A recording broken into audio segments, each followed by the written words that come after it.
देखो फर्क नहीं पड़ता तुम एमबीबीएस कर रहे हो, बीएमएस कर रहे हो या बीयूएमएस कर रहे हो।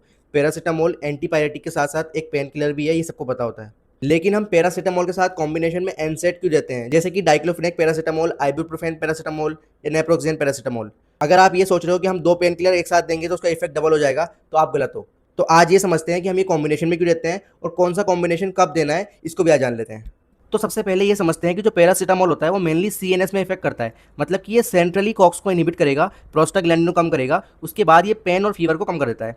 लेकिन इसका जो पेरिफेरल एक्शन होता है वो बिल्कुल नहीं होता है और ये इन्फ्लेमेशन को भी कम नहीं करता है।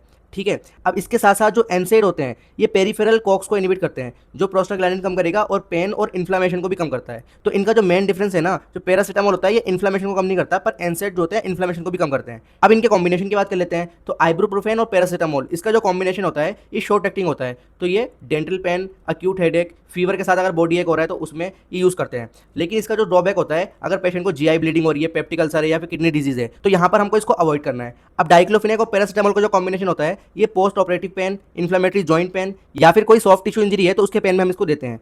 लेकिन बाकी ड्रग्स से कंपैरिजन में इसका कार्डियोवास्कुलर रिस्क ज़्यादा होता है, तो हम इसको कार्डियोवास्कुलर पेशेंट में नहीं देते हैं। अब नेप्रोक्सेन और पीसीएम की बात करते हैं। तो ये लॉन्गर एक्टिंग एनसेड है, तो ये माइग्रेन और र्यूमेटिक इन्फ्लेमेटरी पेन में यूज़ करते हैं। लेकिन ये भी जीआई इरिटेशन और रीनल टॉक्सिक पेशेंट में हम अवॉइड करते हैं।